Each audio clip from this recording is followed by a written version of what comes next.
Maelstrom Radio.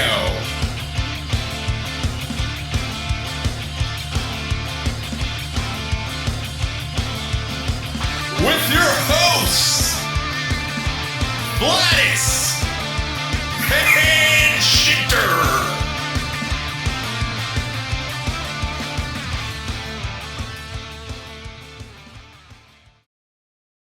And welcome everybody to Maelstrom Radio. My name is Peter. With me, as always, is my good friend and co-host Quentin. Hi. No. We have a new we have a new follower emote in chat. We do. People seem Poe to is like back. it. Yeah. My dog Poe is now a follower emote here on our Twitch channel. So it's being slammed in chat right now. Yeah. He's a happy boy. So, with us also, we have a guest. With us, friend of the show, a longtime listener, eater of cheese doodles, barbecue flavored, Goose, aka, and I may pronounce, is it Garrison Thane? It is indeed. Oh, man, thank you for having me. Nailed it. Crushed it. AKA also Fart Goose, but Goose here today. Farthest Goose. You have a lot of names like me on the internet. So, a lot of us have many names on the internet. Windiest of geese. Indeed. So, I mean, Tivian says windiest of geese. If you're creating beats at home, you're creating goosebumps, right? Is that? No, I am now. Yeah. Sweet. All right. Well, thank you everybody for showing up today on a Saturday, twice in a row. And of course, we're doing this so that we can talk to more of our friends across the pond. That's including Goose here. So let's get into our weeks. Besides Final Fantasy 14, we played Lost Ark again this week. Let's see. We got boats. We did, and we visited the Animal Island. Yeah, and I saw a depressing scene live on stream. So yeah, that was a thing. But I'm small now. So animals. I'm small. Yeah, we're tiny. They're tiny. You get to see the Mokokos. Mokoko. Yeah, I still don't like them. Like, I don't know. I don't know. Just not a fan. But I love sailing. That's fun. That is a lot of fun. Went to Animal Island. Saw the cute Found out animals. that we really shouldn't be exploring the islands until we hit after 50. So that's true. Yeah. But they seem to start around like item level 250 and we're like 170. Yeah. Ish. Yeah. So yeah. Susan nailed it. It's just like Lost Ark has been a trip so far. I keep getting delightfully surprised. And I think that's what part of it is. Just it's a delightful surprise. It's delightfully surprising and depressingly surprising. It's kind of got both. It's got, and as Susan pointed out, we did meet Black Fang. I love her. She said that she's a peach. I adore her. Yeah, she's great. But probably more of her, less of Cass. So far, not Pocket Cass, because no, more of Pocket Cass, less. Wait, is it Cass? Cal. No, Cals. Yeah, I don't. Anyway, he's the dick. Yeah. More Black Fang. And Lost Ark is currently Steam's #1 played game. It still is. Even we'll get into it. We'll get into the news. But Goose, what have you been up to this week? And has it been Lost Ark? It sort of has. Well, actually, I haven't touched Lost Ark this week, but I did dive into it from launch. I was quite excited for it because I've watched some of the last open test footage, having missed it by a couple of days, and got all excited for it. So I completely legally played on some other national servers for a little while, but it was such a faff to use VPNs and log in and risk being deleted. I only got to about level 15, but I really enjoyed it. So I thought, yeah, that's me sold. When it launches, I will play. So I had a real blitz in the first sort of week of launch and did 20 odd levels. And then I've been busy with work, so I've not been back to it yet, but I am enjoying it. It's so good. Yeah, We're at it 40 really is. now, so yeah, I think I can get into it. Like, I don't want to get into it too deep, like, because again, we're Final Fantasy 14 podcast. But if you are a person that's like, why is this game getting the attention because of some of the choices they made? I would say it does a lot of smart MMO things really well. Like, yes, they've made choices that I don't agree with in 2022, like gender lock classes, but the things they do really well, world exploration, giving your character the ability just to go through the game solo. Like, you don't have to group, like, especially if you have anxiety, grouping with people, you don't have to. It gives you a lot of freedom and a lot of choice to do whatever you want, how you want, other than your character creator, which is sometimes make or break. But if you get past that point, you are actually in for a really delightful game. And I would be surprised if people like Yoshi P don't look at it and say, how can I take certain things from that game and put it in ours? game's been out for like 4 years. I wouldn't be Yeah. surprised if he's already done Oh, that. if he's already starting to do it, I wouldn't be surprised either. So I guess we'll see when the farm comes to place and see how. I'm pretty sure that's from Animal Crossing I guarantee. and or so. Stardew. Yeah. So anyway, we have ships, and you can join Mr. Makoko. We're on Regulus. We are almost at complete, like halfway, a little over half of all the spots filled in the guild so far. So. Oh, of the guild. Of Yeah. the game? No, we're No. not even close to half. No, we're not. We're still at service level. So let's get into some news. Final Fantasy 14's live letter from the producer live. That's Final Fantasy 14 letter from the producer live. Boy, let me get that out right. It's happening Friday, March 4th, 3 a.m. Pacific time, 6 a.m. Eastern, which is ungodly. 11 a.m. GMT. Actually, 6 a.m. is not that terrible. I could probably wake up for that. Maybe. Yeah, 3 a.m. for me. I'm not going to be aware. You're not going to be. No, I'm not going to be there. No. Not on a Friday morning. No. And they'll be covering what's coming up in patch 6.1. So that's. I understand why they did the last one at a normal time for all player. Well, I should say for like North America to get like through the big stuff, like yeah, graphic updates and all the stuff that, like, I think everybody kind of wants to see for the next 10 years. This is going to be, I think, focusing more on 6.1, the story, whereas the stuff and alliance rates and all that fun stuff. So it's very Europe friendly hours. Yeah, Chili's like, finally decent hours for me.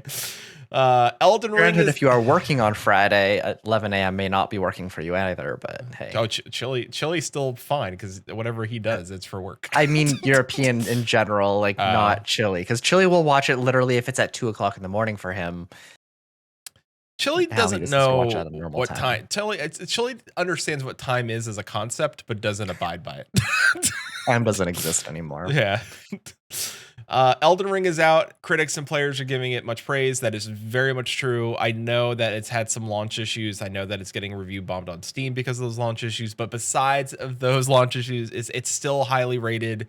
Everything I've seen about the game, I've watched a little of the gameplay. I haven't gone into story. I again, this is probably one of those things where it's like, I blame Heals You for dragging us through Dark Souls. I probably would still try this. I probably would still. I've heard that if you are a fan of Dark Souls, or Dark Souls-esque games, Bloodborne, etc., you would probably really enjoy it. Although, if you only like Dark Souls, it is a lot more open world than Dark Souls.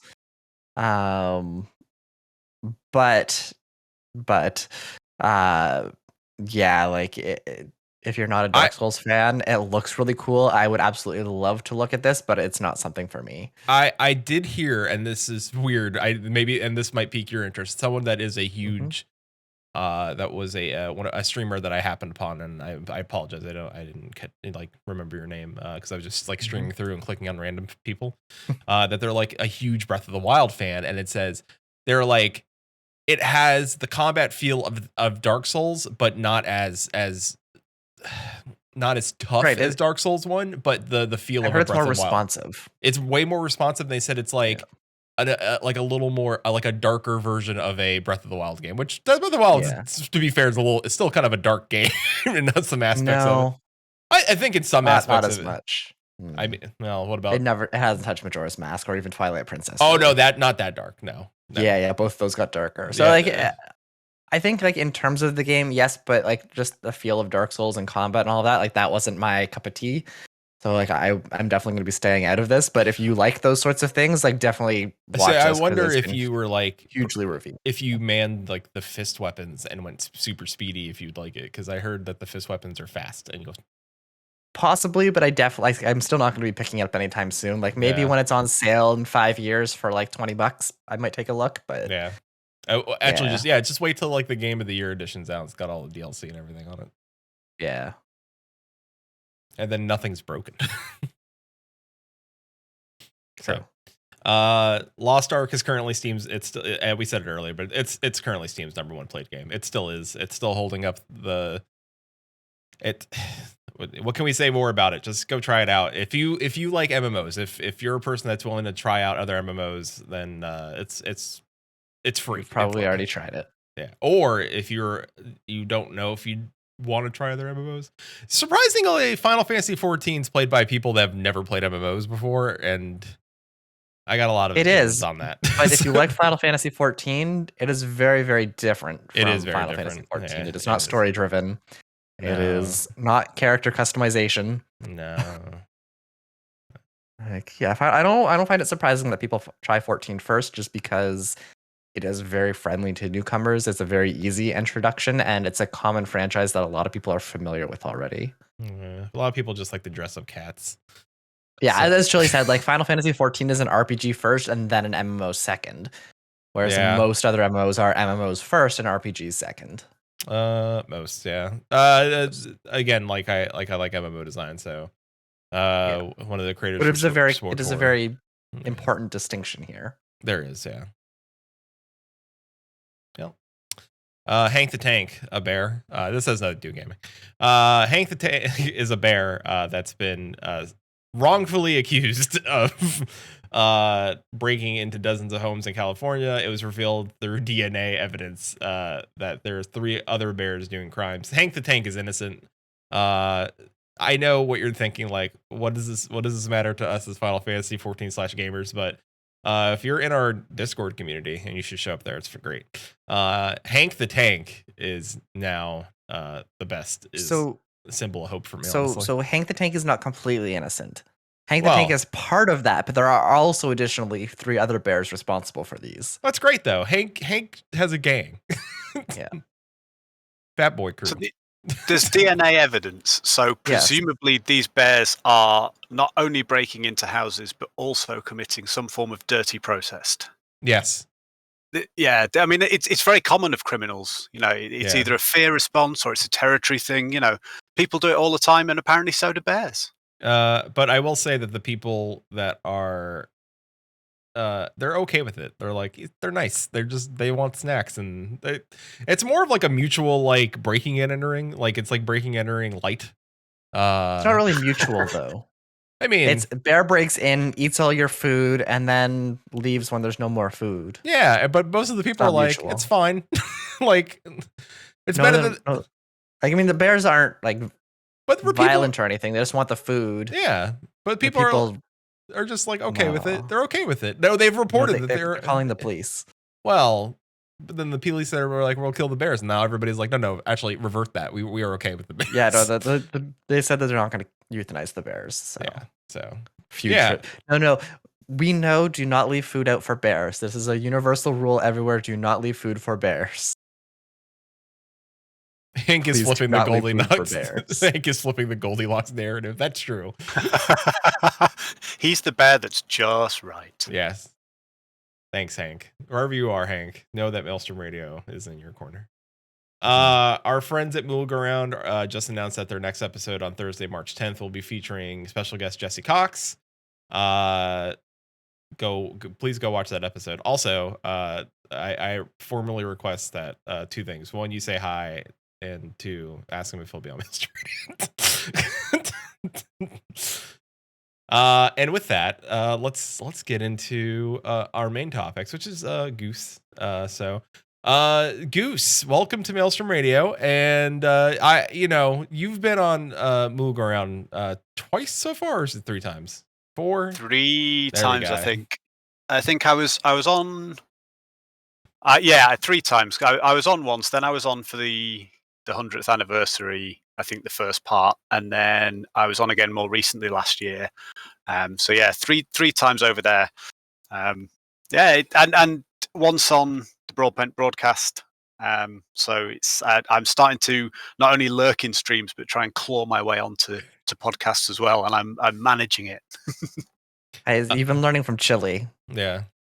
To be fair, I credit Chili for literally all of my. I don't call it success because it wasn't intended, but all of my sort of FF14 experience is based on Chili picking up my first tweet, and through him I found you guys, and I met Talon because we were both on the same episode of Moogle Go Round together before Talon started his podcast, and we've known each other since. And through Chili, I met Tibiant and the whole crew that live between Moogle Go Round and Maelstrom, and just the finest people in the world.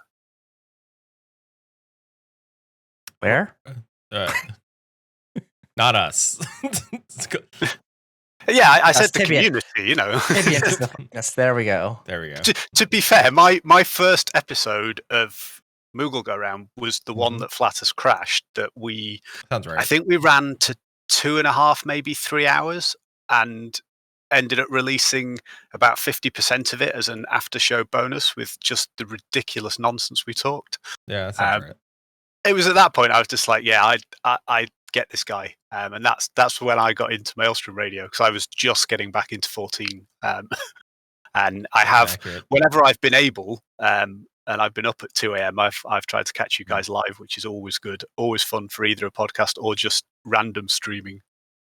I was gonna have to ask you to be more specific, because the number of times that Peter has gone and crashed Moogle Go Round Radio is, I don't think I can do it on one hand anymore. It's less crashing and more like they usually say, Flatus, you just have access to come in here. So well, you say his name 3 times and he appears. It's true, but we still do it. None of us learn. Yeah, it's like Beetlejuice. Yeah, absolutely. Yeah. But we the last 2 live letters, and it was interesting when you're talking about it in the news that we've got a live letter that's at a sensible human time in the UK, which is almost slightly disappointing, because the last 2 I've done as the joint streams with you guys and Moogle Go Round, and they've just been so messy, because particularly the one that overran by God knows how long. The half-hour one. Yeah, that's why we made the call. Like we can't trust them to not, like, if they're like, hey, this is gonna be like 2 hours, and then the next thing it's like 6 hours. You can only plan for so much, and being awake so much part of the day. Yeah, I mean, I lined up a load of beers at whatever it was, like midnight, and I was like, yep, I'll do this for a few hours, I'll go to bed. And then I realized that I was still typing away in chat to you guys and to MGR, and it was 8 a.m. and I was in no fit state to function for about 2 days. Yeah, it's hard. It's hard. After working for 8 hours and then immediately going into a podcast for an hour, having a slight break, and then going into 6 hours of streaming live letter, we learned not to do this. Oh yeah, that's savage. Absolute savage. That was a very long night. It's not great. And it was at reasonable hours for me. I think I finished at like 1 a.m. Yeah, well, I decided at that point that I would just keep going, because it was 8 in the morning. So I was like, yeah, it's fine. Yeah. And I'd drunk enough to convince myself I wasn't drunk, so I just started working. Luckily, I work from home for myself, so I started, and I woke up on my desk at about midday, not feeling very well. Understandable. Yeah, you're like, man, you're like, I gotta text myself, boss, I'm out today. Not feeling great. I don't take any of that kind of nonsense. I'd have made myself turn up. That's when you like make yourself a little bit of food and then fall asleep to wake up to said food. Oh, I see. That would have been a brilliant idea. Yeah. Or you put on like the slow cooker. I did that. Put in some meat or chili or something in there, man. And then you're like, what was it? Early Evercast days, because there were some days, we did shows on like Fridays or Saturdays or whatever, and I used to drink a lot during those shows, and not in an unhealthy way, just like we went for 2 hours and I'd be going beers, and then I would stream afterwards. And I remember one night after streaming and drinking and talking to like a lot of people, I went like drunk me decided to throw like chicken and vegetables and like I don't know what, like sauce and stuff into a slow cooker and like left myself a note that says, "I got you, bro."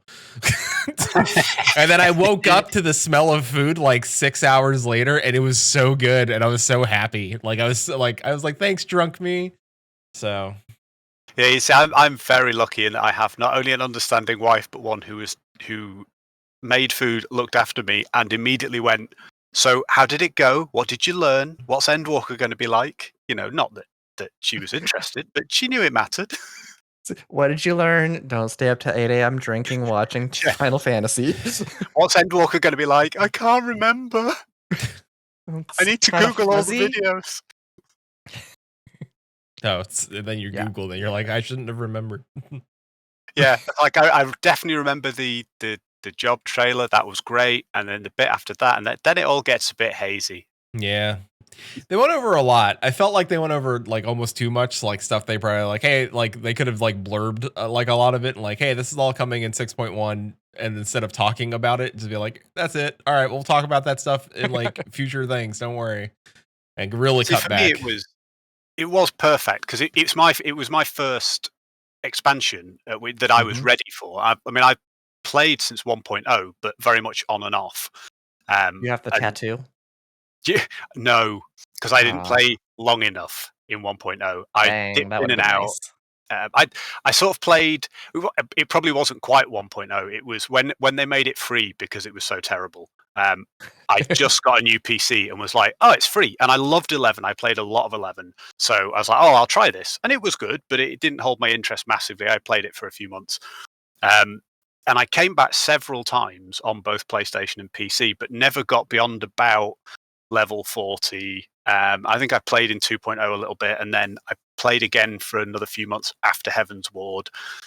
But I came back and sort of started my Twitter account, my father, whatever it was, Final Fantasy 14 noob Twitter account, right as Shadowbringers launched.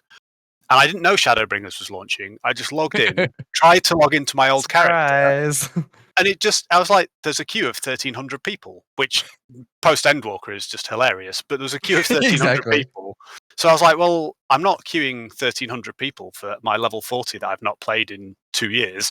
So I'll just create a new person on this preferable server. And I just fell in love with the game, and that was it. That was 2 years. I went through all the content. I finished Endwalker. I went through 5.5, and I was ready. And I had all my crafters and gatherers to 80. I had multiple jobs to 80. I'd done healers, tanks, and everything. So that was sort of my live letter. It was the first time I could be part of the hype. That sounds like you're more than ready. Like, I don't have all of my stuff to max level still. I have all my crafters and gatherers to 90 now. Although I've been on a game hiatus for the last month. I'm starting to itch like an addict because I work for myself. The problem with having your own business is cash flow. Work is good, but it depends on when people pay you for stuff. And Christmas was very expensive.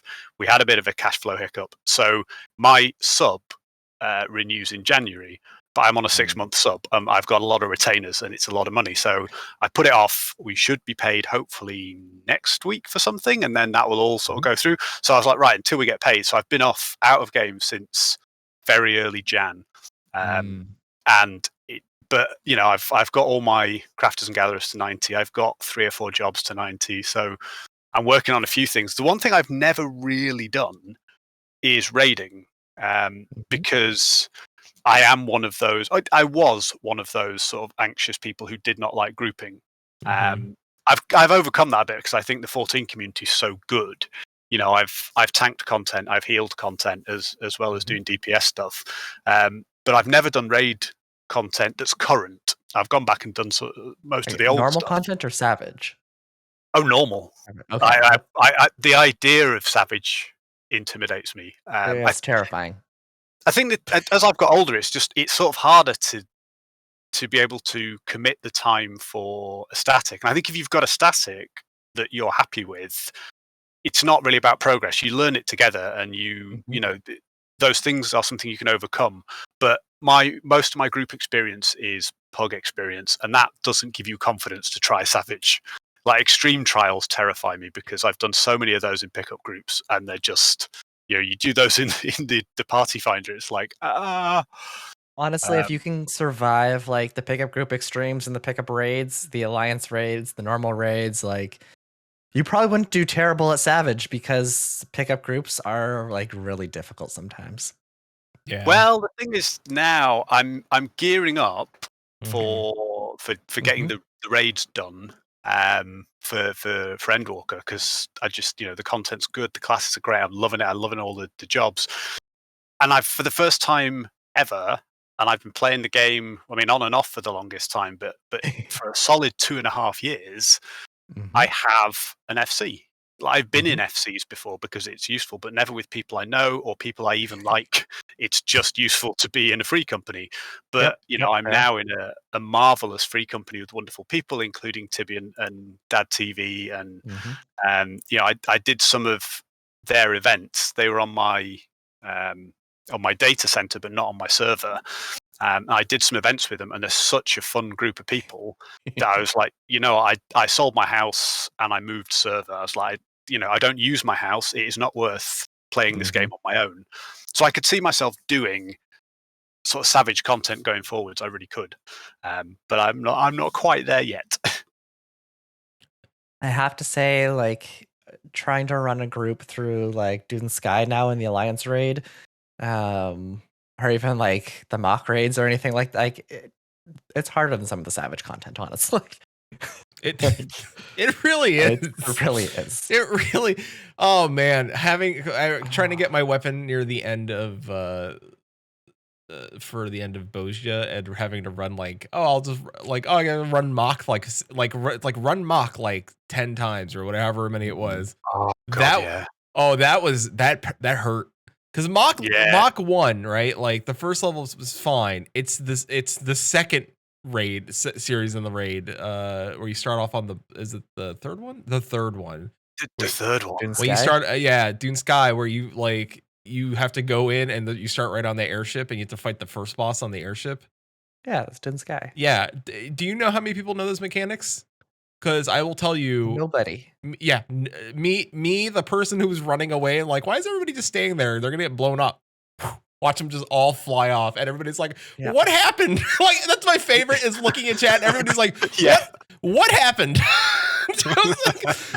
If you can clear the first boss in Dune Sky, you have like a 90% chance that you'll actually clear the whole raid. But clearing that first boss is a high enough bar that it doesn't always go well. Oh boy, it was rough through the whole thing, bud. Let me tell you, it was not good times going through. And I get why, like, maybe people find coming to the game or running to that stuff because they hear such good things. Like, oh, like that Alliance raid is a lot of fun and people want glamour, so they're gonna run it. And they might look at Crystal Tower and be like, oh, that Crystal Tower was really easy. Yeah, of course it's easy. Nobody does mechanics in Crystal Tower anymore. You just go in there and just nerf bat the bosses and then you're done, right? Maybe Cerberus, if you don't do the chains, right? Like, that may be the one that gets people. But there's always at least 1 or 2 people that know how to do the chains. Yeah. Right? So you're usually okay. Usually. I had one group that didn't know how to do Cerberus chains, and I had to explain it to them really quick. Like, you just chain the boss, and they're like, oh, okay. Cerberus chains is not the most difficult fight I've had in that dungeon. The most difficult fight is the eye thing. Really? Yeah. The first boss, because people don't know the Doom mechanic. The swap. Yeah. The swap and the Doom mechanic. People don't know those two. Those two. Yeah, and that kills people. Yeah. There's a lot. Oh man. So the thing that the first event I did with the Dad TV gaming people that made me switch servers was we did a minimum eye level run through the first Crystal Tower raid. That's not too bad. Yep. That's not too bad. Yeah. It's not. Oh, to be fair, we were progging okay. We ran out of time. We went back and we desynced and we just walked it in a ridiculous fashion. But that really opened my eyes because, again, I was so used to that content. You don't realize how overgeared everybody is and how much mechanics are ignored. Yeah. I'd never done that raid where I'd had to deal with mechanics. And I walked in there and people are saying, right, I was in a group with Chili, and Chili's like, right, we need to do this with the skeletons. I was like, what skeletons? Don't we just go in an AoE and then everything dies? It's like, no, there's skeletons. It's like, oh shit. Yeah. Yeah, we forget, I think, how far we've come since that content dropped. Like, it was eye-opening for us when we did the race for charity. And we did it because we did min eye level, and what else did we do? Like, it was min eye level and what else? For the dungeon. That's it. That was just min eye level. Oh, okay, for the Yeah. dungeon runs. That hurt because you forget, like, Synced, yep. Oh, that hurts so bad. I just want to point out though, like when you were talking about doing that run and how fun it was, or like how great that run was, Chili's like, oh yeah, that was a fun event, and Tivia's immediate like that was cursed. So there's the duality of how that event I went was gonna for say, people. there's everyone's got opinions. To be fair, I think if we'd all had the time, if we just started it again, having got the mechanics down, because nobody knew the mechanics, because none of us had to know the mechanics, we'd have done it. It was okay. We learned mechanics, and when we did, that to me was really, really fun, and that made me think, yes, I'd like to do current raid content, and I'd like to try Savage stuff, because that sense of progression is really addictive, and it did help me overcome that fear, even if it was a level 50 raid. So yeah, especially now that I've sort of fallen in love with Reaper, I would love to take Reaper through some raid content. It's a puzzle. It's solving the puzzle, and it feels good to solve the puzzle. It does, but like the idea that people don't know these mechanics is just like baffling to me, because I have every mechanic like drilled into my head for all of these fights. Like I didn't even do them at current level. I just know the mechanics for all of these fights. Yeah, I think it's because we've done them so long that we remember the pain of doing them live. But I never did them live. That's the thing. We never did Crystal Tower. We've done Crystal Tower live. We did it. No. Yeah, we did. I didn't join until after Heaven's Word, so I never did those at level. Yeah, that's right. Okay. Yeah. See, for me, like I find that with dungeon content, I think that's because dungeon content is not punishing. You go in with a group, you do it, even if you make a load of mistakes, as long as other people in the group know what they're doing, and unless it's a very complicated dungeon, most of the stuff is telegraphed well enough. I've been leveling up some alt jobs that I've been really keen to level, sort of post 90 as a bit of a relax after pushing all the way through Endwalker, so I didn't hit spoilers, and I managed it. So I've been leveling stuff up, and I've been going through the old Stormblood dungeons, and I kind of pushed Stormblood, and I was on a server with XP bonuses, and so I was desperate to get to Shadowbringers, because the moment I joined, I sort of resubbed to all my old favorite podcasts and some of my new ones, and everyone was talking about Shadowbringers because it had been out for 3 weeks, and I couldn't listen to anything. So I was content blocked. So I was like, right, I've got to push through and do Shadowbringers. And I gave up on that quite quickly, because I was just enjoying taking my time and doing every single side quest, as I like to remind Tibian, because I hate exclamation points. But I go back now to Stormblood dungeons, and I have no idea what's going on. Yeah. And I've run them maybe 10 times, but it was a long time ago, and they don't stick. But I suspect I will know that first Crystal Tower raid mechanic forever, because we spent a whole night smacking our faces against it. I feel like what they do with the dungeons is like the dungeons tend to be very forgiving. Like you said, they kind of introduce you to how everything runs, and once you're familiar with that, then they start kind of building it together. So when you start getting to the trials, to the extremes, to Savage and all of that, like it's really just a combination of things you already know, just in kind of unique ways. And like same with Castrum and Praetorium. When people start not using the cannons anymore, like no one knows that those cannons do massive damage. So if people actually bring them and I walk up to a cannon and start blowing things to pieces, like everyone's just like, well, no one actually is paying attention, so no one really cares. But yeah, they just assume they just assume like some sort of cutscene just happened and everything just died. They're like, oh, neat. Yeah, well, they're brilliant. Yeah. But it is, it's like a shared language. You do all those dungeons, and then you can go, right, well, this boss is, stage 1 is the mechanic from these 3 bosses from these prior dungeons, but reversed or faster or overlapping, and it does give you that kind of blueprint. Yeah. I will say there was something special about Stormblood's dungeons not necessarily Shadowbringer, but some of the Stormblood dungeons did some really neat stuff that I don't think they've brought back. Like the costume changed in the middle of like the end of one. You had to become the old lady, and then Yojimbo's collecting gold, like collecting the money piles. I was like, I wish they I brought a little bit of that back. Like I do kind of like miss like having a little fun with the dungeon design. So I hope going like I hope now that everything is like packaged and nicely done, like what they do now is like, oh, let's have fun again. Let's just start bringing in like new mechanics and have some fun with our dungeons. And so, yeah, bosses with no combat, bosses with yes, Bardam's Metal. Yes, exactly. Bardam's Metal with the Bardam's dodging.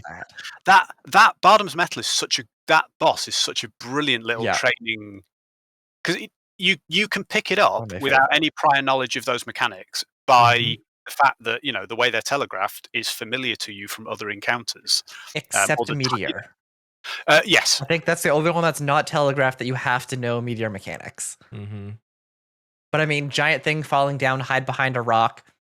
Not hard to pick up once you do it or fail it once. Yeah, that's it. It's true. I know in Shadowbringers they had a few. They had the one in I'm not gonna remember the ferry area where you had to like walk across the tightrope bridge to get to the end. I am so bad at that. Yeah. And that one. Yeah. Trying to do stupid things, like I tried to do the ninja jump across it most recently, the last time I ran it, and you can't do that. It turns out. No, that does, or it didn't work from the place I was on. I wonder if Reapers have tried doing like dropping a portal at one end and zip zooming across. Yeah. That had occurred to me. I love that. I love that mechanic. It's a fun. It shows that somebody wants to have fun with the dungeon and not do the same old thing over and over again, which is just go in, go point A to point B to point C to point D, and then end dungeon. You want to have some fun with the boss fights and do some fun. Yeah. Like Bardam's Metal, like I think Quinn and I both have that in high regard as like one of our favorite dungeons, just because it's one of my favorite. Not for the mechanics boss, just for the mechanics. I don't care about any other fight in that entire thing. The Indiana Jones final sequence, the whole like bird boss at the end, like I don't care about any of that. Mechanics boss, yeah, definitely. Yeah. Chili says, I'm interested to see how scalable dungeons will work. I agree. I hope they scale well. I hope the 4-player like hard mode dungeons do well. I don't know what that's going to entail, but I hope they do something fun with that. I hope it's just not like the dungeons, but harder. Because I hope they're full of lizards. All right. I mean, I get like if they're gonna copy the WoW model of like mythic dungeons and do hard dungeon like that, it's all right. Like it's okay. Like if you want to add like the same dungeons with like, oh, the corpses explode and do massive damage, and like, oh, there's gonna be like random lightning strikes, and that's okay. But I hope that the reward is fun. Like I hope it's not just and we were talking about like things are getting hard. Like, have you run any of the extreme trials yet, or no? I've run them. I don't think I've finished any of them. The Endwalker ones? No. Okay, so just the other ones. Yeah. Have you done the Shadowbringers ones? No. In fact, I don't think I've done any extreme trials post either Heaven's Ward or Stormblood. Might have done some of the Stormblood ones. Again, and I've sidestepped group content a little bit. Although I was so far behind that I only finished 5.5. I finished 5.0 and then took a break to level all my crafters and gatherers, and that basically took me until sort of 3-4 months before Endwalker, and then I did up to the end of 5.5.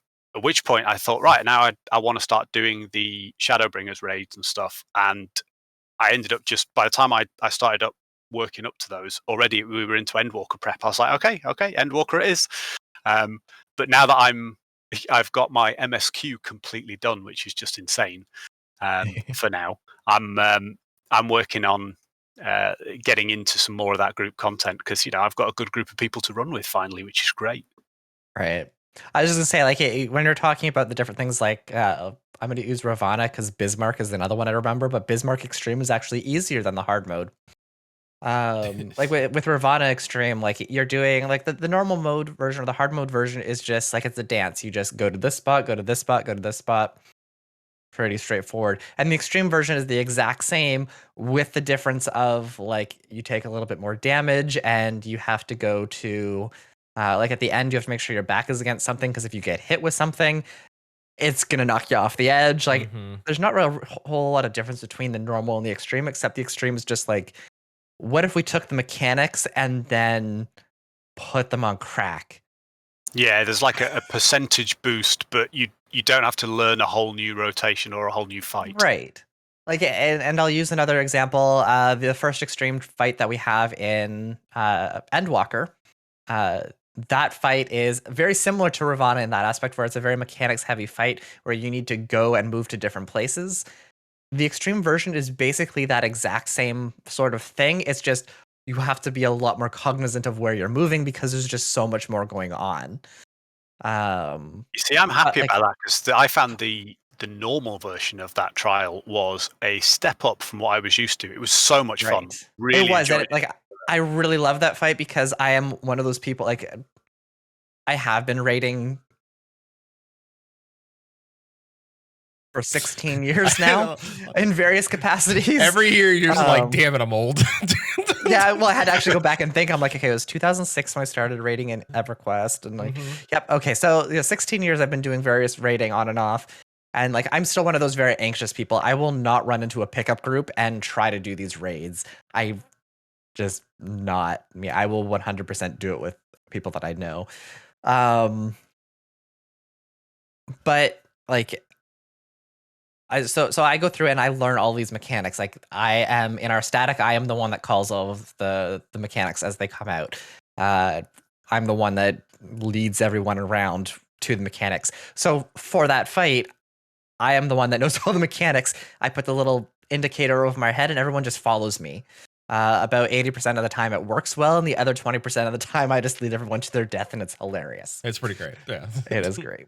80% of the time it works, 100% of the time. Yeah, exactly. But it is one of those fights where it's like, okay, the mechanics are the same as the previous one, so I know those mechanics, and now I just have to learn how the new mechanics are slightly different. And once you pick that up, it's just, can you execute those mechanics again and again and again? It's just a pattern. So like in that sense, the extreme fights are not that much more difficult. And I would say that like in terms of complexity, your extreme fights are probably slightly more complicated than alliance raids and a lot less complicated than savage raids. You see, I think the other thing I need to do to jump into that level of content is pick a job and stick to it. Because I am... I mean, it's the reason... not needed. Okay, well, the thing is, I am... The reason I picked 14 or loved 14 so much was that ability to have one character that is your warrior of light and change jobs and change classes, because I'm a complete butterfly when it comes to anything, gaming, any of my other hobbies. I'll pick new stuff up, do new things. So I played WoW for the longest time, and I had one of every single class to sort of mid-level, because I'd get somewhere and then go, actually, I want to try one of these, and I would start a new one. And I've done a little bit of that in Lost Ark as well. You know, it's just, oh, I'll try this. I want to see what this is like. And you can do that in FF and still be progressing the story and stuff, and it's great. But there are very few jobs I stick with long enough to have the rotation as complete muscle memory so that I can focus on mechanics and still output my damage or output my healing or maintain threat or whatever it is, stand in the right place. I can do one or the other. And that's just practice. You know, once, I suppose that most of the encounters I have played, the muscle memory is easier to learn than your rotation is, and you learn the two together. But once you've got those, you sort of combine the two. But I'm not there yet. Yeah. So I think when you... Sorry, go ahead. I was going to say, I think when you say, because you played WoW, I think when coming from World of Warcraft, where the rotations are, be fair, very much simpler than Final Fantasy 14, I think it's easier in some aspects to swap between classes there, because you're like, all right, well, I'm only got to worry about maybe 8 buttons max, right? Like that's really my rotation. Everything else might be like, if you like at high level, you can be like, oh, shield this, and then like this will buff my damage. Like that's just like the minor stuff. And like but really it's like 8 buttons on a loop. And then, but here it's like, all right, I got my opener, and then I got my mid range, and then I got to double loop this, and you're like, and then like you hop onto a different class, and you're just like, I have no idea what the hell any of this stuff. Yeah, and how does it interact with my group comp? Because like you know, when's the rogue popping damage buffs? What's the window that I'm doing? And you know, the level I'm playing at those things don't need to be happening for you to clear the content. But I like to know them. I like to try and learn them. And there's a lot going on. But it's why I love 14, because it has that complexity without being overfacing. I mean, you know, I talk about group anxiety and the fact that I've not done raid content. I've not had to do raid content because I've been privileged enough to never run out of content. I've rarely run out of MSQ content. I love the crafting system, and so I've always been able to put sort of time into that. With Endwalker, I will end up raiding because I will get to a point where it is the next logical content for me, and I will. Till that farm relish the comes out, and then you're like, you know what? Maybe I'm a farmer. then I'm Animal Crossing all the way. Yeah. You're like, I had raiding as a goal, but then the farm came out, and now it's just like, well, I got wheat. Hardcore Savage Island boy. And I think I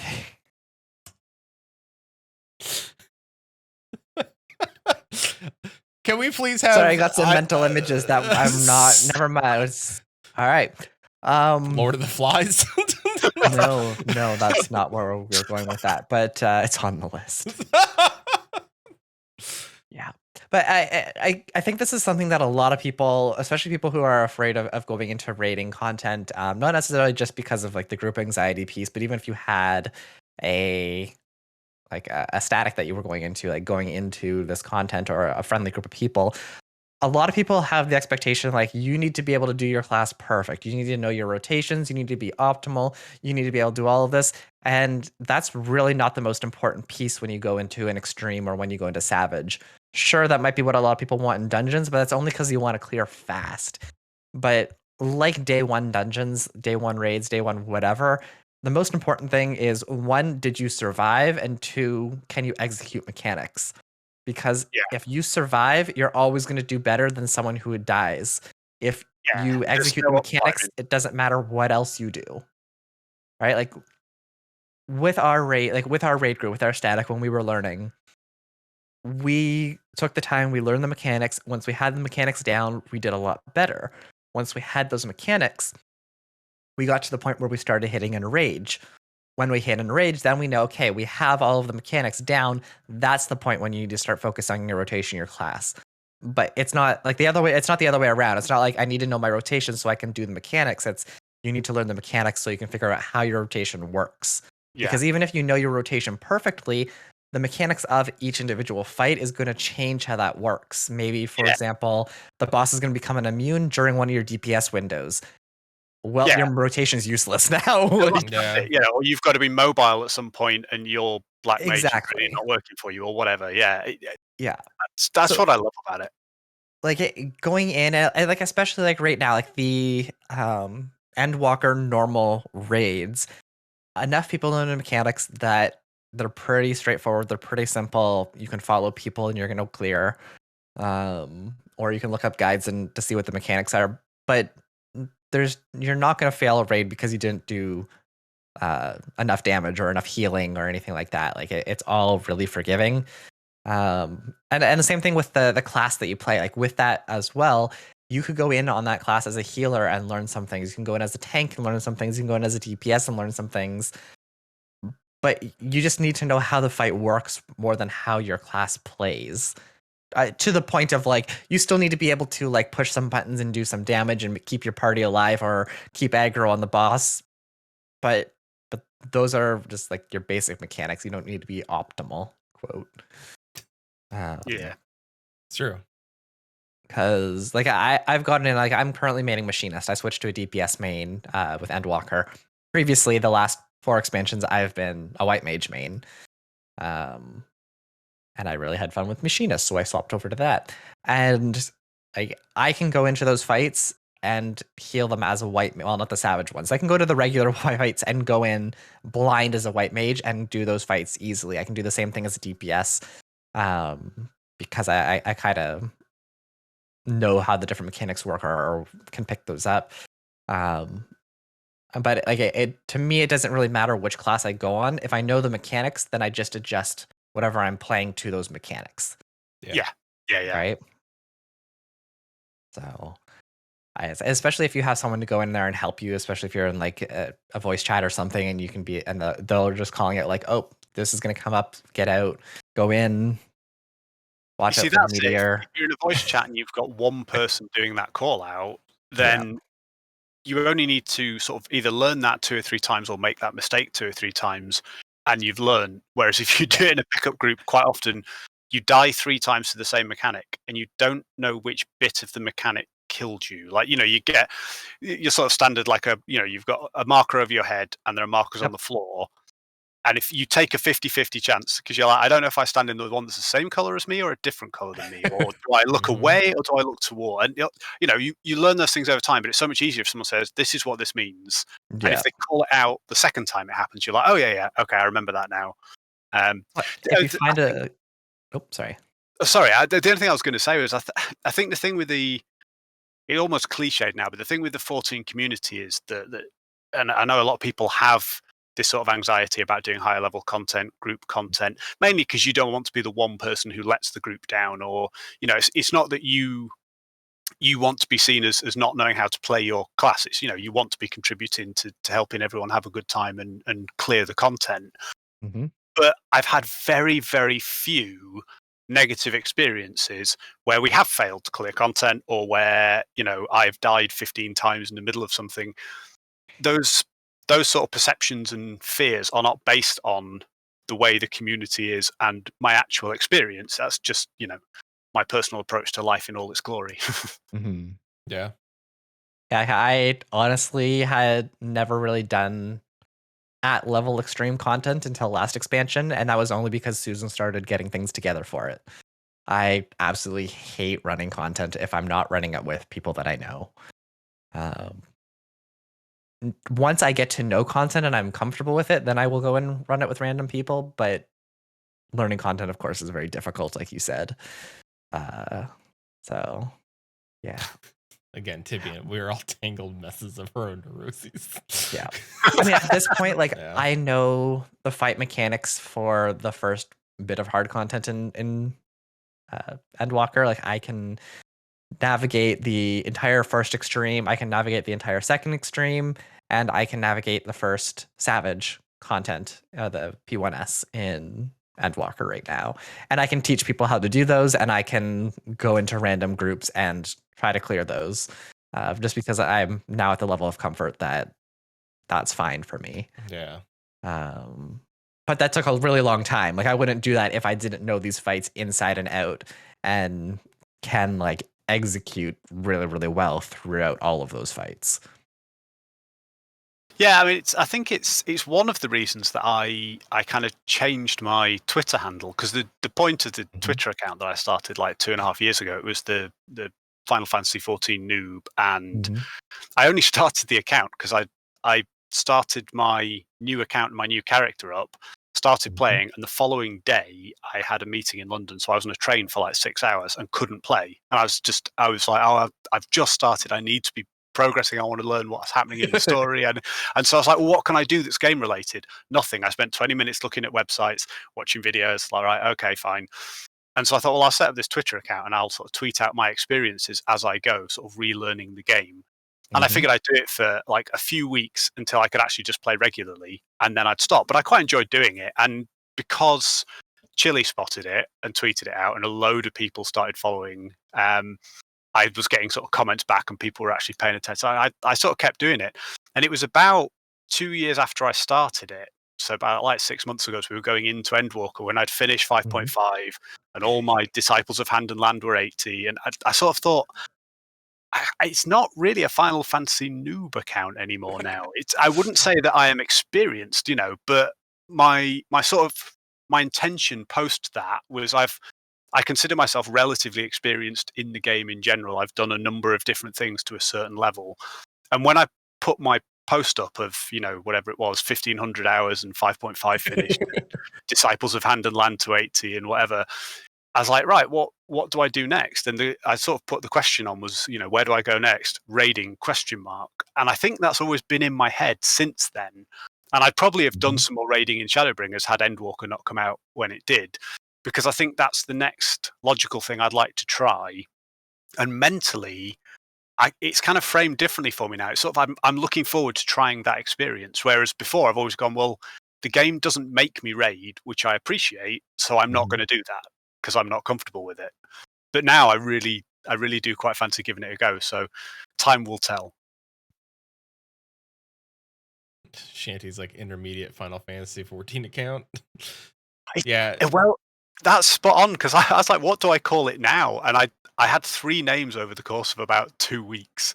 And I had I didn't want to then go straight from Final Fantasy Noob to Final Fantasy Legend or something like that, because that sounded so arrogant. And also was completely inaccurate. So for a little while, I had Final Fantasy Lover, mainly because it sounded stupid. But the more I looked at it, the more it sounded like a failed attempt at erotica. I was like, no. Yeah, I was gonna say that's a completely different type of Final Fantasy account. Like everybody starts following you, like, man, I can't. When this pops off, it's gonna be great. They're just like, where's the ERP? It's like, I'm sorry, that's not what this account is. Where's the ERP? I did it wrong. So we're sending you OC accounts and like, check this out. Yeah, it's like, yeah, please come to my club. Can I join your club? So I know. Come join the Savage Island. It's where the action is. But so I thought, I did all I do is sort of my main sort of activity is lurking in stream chats and podcasts and so on, and occasionally sort of popping up on a few, and that's where and everywhere on the internet pretty much I have always been since 2000 when I got my first Xbox. I've been FarthestGoose. So that was the name I went with, and then it was misappropriated in a terrible way as FarthestGoose, which it does look like, by more people than you would imagine. Most people actually read it as FarthestGoose straight away.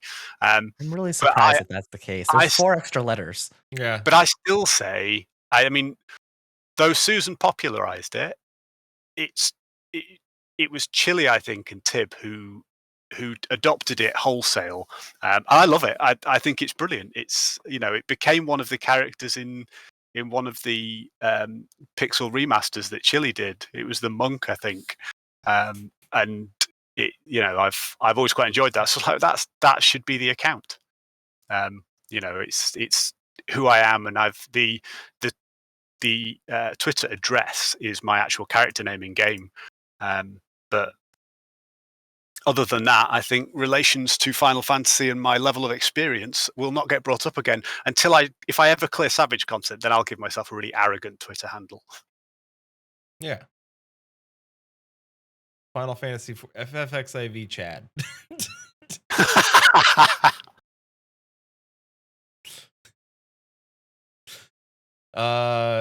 Chili says people coming into the Pixel remaster confused at FartGoose in the group. I do nothing but sow confusion wherever I go. Perfect. It is my objective in life. I mean, technically, I am also a content creator because I streamed once, and it was the most successful stream of all time. I streamed for 3 solid hours. Yeah, I streamed me fishing, trying to get my fishing relic rod, and for the first 90 minutes, my mic wasn't on. So that's how you do it. Yeah, and the first 90 minutes, it was me literally casting and pulling stuff back in and casting, and the whole time I just had verbal diarrhea telling people about who I was and how I got into the game and how I love it and this is what I do, and then luckily after 90 minutes, Tib logged in and went, "You do realize no one can hear you?" I was like, "Thank you, Tib." I will say this: possibly people thought you were just like a Final Fantasy 14 like fishing ASMR streaming channel, and it was just like the sounds of the game and just like the fishing and like no music, just the fishing, and people were just like, "This is actually relaxing." This is great. I'm gonna go to sleep to this. Yes, you'd be so surprised. Sunday morning coffee fishing stream. Come on. Yeah, I found my niche. I'm resurrecting it. Mm-hmm. You don't even have to talk. You just gotta fish and like play the game sounds. Not even the music, just the game sounds. Just the the nature and the sound effects. Oh boy, Perfect. Someday, yep. fart goose ASMR would be awful. I mean, Yeah. yeah, it's I think everybody's had that issue with, I think, streaming at some point where like one Like thing us isn't yesterday. yeah, that's happened. So Yeah, I but like that because I did it from the PlayStation, and I was logging on, and I was just like, I think I was waiting for a patch. And while I was waiting for the patch, I was just pressing buttons on my controller, and I hit the share button and went, I could just go live. Like this is linked to my Twitch account. I've done YouTube videos and stuff before, but I've never streamed on Twitch. So I just hit it and went live and started playing. What I didn't realize is that PlayStation, which is a clever feature, starts you off by default with your microphone muted so that you don't jump into stream while saying something inappropriate or with something that you don't want going on in the background.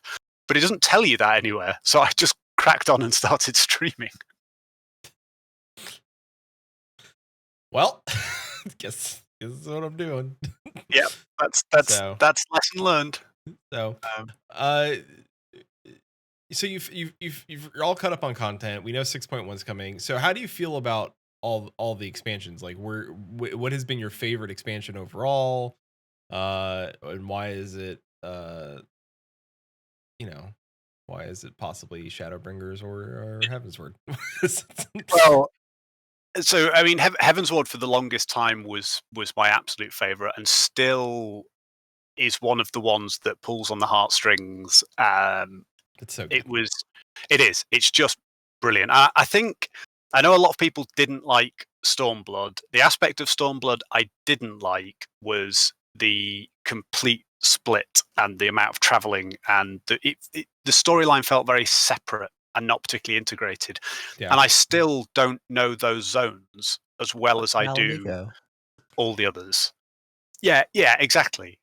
And so I did feel that Shadowbringers was a bit disconnected. Sorry, Stormblood was a bit disconnected, but I didn't feel it was as bad as it gets a reputation for. I Mhm. think it was bad by comparison because it was sandwiched between Heavensward and Shadowbringers. And Heavensward was stunning. I think personally, I felt Shadowbringers for me beat Heavensward. I'm not quite sure why that is. I just think it was. I liked the sort of flipping the trope on its head, and you're sort of fighting the light and bringing back the darkness. But I also think there was some very clever character development in there for the Scions, and it was good. But I still hold that Endwalker, I think, is my favourite, and I suspect heavily the reason for that is it was my first expansion that I was ready for at launch. I had the hype, I jumped in with the hype, and I was part of it from day one. I wasn't experiencing it after everybody else. That definitely colours my opinion of it. But I would put Endwalker on a par with Shadowbringers. I think in terms of scale, Heavensward is probably still my favourite. There are moments in that, particularly, when you're fighting Nidhogg on the bridge, and the number of times you've had little bits of contact and little bits of sort of conflict. And the fact that I did Heavensward entirely as a Dragoon as well. I mean, it worked perfectly for me. I I I would agree with you. And maybe it's just a personal thing. I think it's because the way that 2.0 ended and had us go into Heavensward, like we were allowed through but not necessarily accepted. Where Yeah. here it was more again allowed through, not necessarily accepted, but still like people like we were still on a journey. We knew what was happening was going to be the end of whatever was happening was going to be the end. Mhm. And we were recognized as like the warrior of light and everything. I still think like in Heavensward, yes, we were we were known as saviors, but not at first, right? We had a claw our trust in to the people of Ishgard, and then it didn't happen until when it popped off near the end. Like ultimately when we fought Nidhogg and fought you know Thoradin, and then people were like, oh, okay, great, like they're actually trying to bring priests between us and the dragon. Like it took a while. So it wasn't like there was already recognition of us because we were traveling with our friends. They knew who we were. Where we were strangers in a lot. And then that's, I think, again, like we talked about last week when Moose and Sarah were here, like going back to being strangers in a strange land, would help us again in the story. So Yeah, and I think because you've got that juxtaposition, you finish ARR on such a high, and you've done the impossible, and you are, the great hero of Eorzea, and then you only have to set foot in a zone you've been in a lot in that bit of Coerthas, and suddenly everything's changed. The end, the whole sequence in Uldar at the end of 2.0 leading into Heavensward, that still makes my hair stand up on the back of my arm. And I remember really clearly that initial move into Heavensward, where you're right, you almost feel like all that's been stripped away, but not in the way that games and sequels often do, where they just go, either the difficulty level's ramped up, so comparatively you're terrible again now, or we've got plot reasons that you've lost half of your powers or your memory or whatever. It was just Metroid. The situation is different, and it's not just how capable and competent you are, it's how you are viewed and how sort of people look at you. And I did think that was absolutely brilliant. The thing I liked in Endwalker was because we knew it was the end in inverted commas, but none of us knew what the end was. There are so many sort of stomach dropping moments because your investment by that point is so high in your character, in all of the characters around you, that various things happen throughout that could go, it could mean one of two things, and one of them could be brilliant, one of them is a bit undecided, maybe there's another one that could be terrible. And there's so many moments where you just get that sinking feeling going, I hope they're not going to do this, because the level of investment is just so high. The oh no. yeah.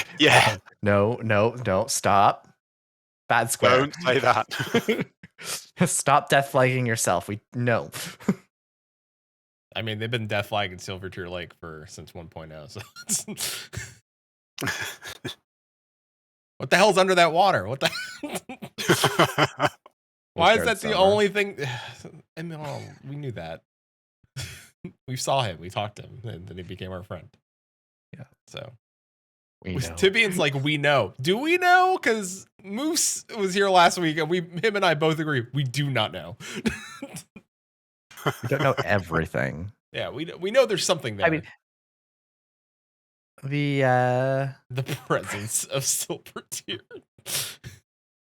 I mean, there could be a whole bunch of like Lalafels under there too.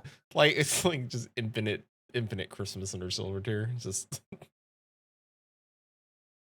where like Godbird hides all of his stuff for the holidays. Like where you would keep like potatoes, like a potato dungeon. No, it's the Tonberries. Oh, the Tonberries. They're Lalafell. Oh, yeah, I know that. Yeah, so like a root cellar. Yeah, like. Well, that's essentially what I just call Lalafell's roots. Yeah, but islands are going to be used for growing potatoes. Yeah, that's where all new Lalafels will come from. Yeah, they're earthen root vegetables. Island Sanctuary is just really a Lalafell repopulation scheme. You heard it here first. There you go. Well, show title, I guess. Lalafell repopulation scheme. All right. Well, that was. Guess we could end it there. I guess Lalafell repopulation. I mean, I hate to say we've peaked, but it's a good one. I would love a shirt with a Lalafell that says Lalafell repopulation scheme. Maybe we can get Teleji on a shirt, like upgraded model Teleji. Perfect, absolutely perfect. We know he's one of the first to get right. Yeah. I was wondering what you were getting at for a second there. I forgot. Yeah, Teleji, new Teleji, or whatever it's gonna be. No, that's something very different. New Teleji. That's a different stream. Yeah, that goes hand in hand with Final Fantasy Lover and his erotic fishing ASMR. That's my new. That's Chili's new. RP characters. Telegy Noodlegy. As long as there's no crossover with Sausage content, it will be fine. I mean, there's some crossing with Sausage content, but Well, none of it we could talk about here. Well, his meats. Yeah. So, and on that note, yeah, Goose, thank you for joining us. Guys, thank you for having me. It has been a great pleasure, and I've been so excited to be on. So, yeah, thank you very much indeed. Yeah. So besides Final Fantasy 14, and tweeting, and I mean, you want to let people know where they can find you and things you are doing. Yeah, I mean, if people want to follow me, my Twitter is at Garrett and Thane, as it says on the stream, which is my ongoing adventures in Eorzea. You'll notice if you jump on it now, it's been pretty blank for the last month because I've not been on, but I should be back online next week. Other than that, I have very little sort of internet presence these days. Although, if you're looking for me anywhere online, FarthestGoose is where to go. So for PlayStation and Xbox handles and my old YouTube channel, if you really want to see me badly paint Warhammer models, that's up there too. But yeah, other than that, I will. That might be getting some hits. You're not looking at it. It's like getting 10K views per video all of a sudden. To be fair, I mean, I've probably not looked at that channel in about 4 years, so it might have completely exploded in my absence. It might have, yeah. You'd be surprised. Could now be the greatest thing. I should have monetized it before I stopped doing it. Yeah, other than that, I will be back in 14 hopefully next week, and that'll be taking up my time. All right, sounds great. Well, TMMR, we'll be back we'll be back later today. We'll be streaming some Lost Ark because there's gifts to be given, and we will be giving gifts. Drops. Yeah, so not directly after this episode. There's gonna be a small break, and then we'll be back. So, well, I will try and catch that, and I might just try and roll up a character for jumping in your guild because I am enjoying the game. Yeah. So just so people know, if you want to know why there is a break, it's because Susan and I are gonna get butter burgers at Culver's, and they're so good. They're so good. That sounds delicious. Yeah. I want to go have brunch because it's 1:30 and I've had a granola bar. Right. Brunch is good. It's a little yeah. It's like breakfast but with cantaloupe. I'm having a taco salad, so yeah. Oh, that sounds great. Yeah, it does. Do you have the edible bowl or? No, it does have like crispy things on top of it, but Right. it's no edible bowl. Yeah. But also our normal game streams Monday and Thursday at 6 p.m. Pacific, 9 p.m. Eastern, 2 a.m. GMT will be Monday and Thursday. Next Friday, March 4th, will be the episode 185 of Maelstrom Radio. We will have no guests. It'll just be Quentin and I and talking about, I don't know, Endwalker maybe, or 6.1 probably news because we'll Lost Ark. Yeah. We'll have all the news that day. So yeah, probably Lost Ark in the news. Man, sometimes it's good when they do that. Like, it's not late at night. It's just the day. It's like early in the morning, so we could just like really just talk about it. It's like, thank you for the content, Square. When we reach 777 followers, we'll be doing a Kigurumi stream. I'm not sure where we're at. We're right now. 150 away. Oh, we're so close. We're clawing our way there. One person at a time. So you're gonna have to start cutting some incremental ones going. Yeah, we're gonna have to tell all your friends to come here and to click follow. And if they're like, "Hey, we don't play Final Fantasy 14," you're like, "Don't worry." They don't do that a whole lot. So, Lost Ark. So, or Zelda. Yes. Oh, Majora's Mask. So, as always, till see us swallows all. Keep listening.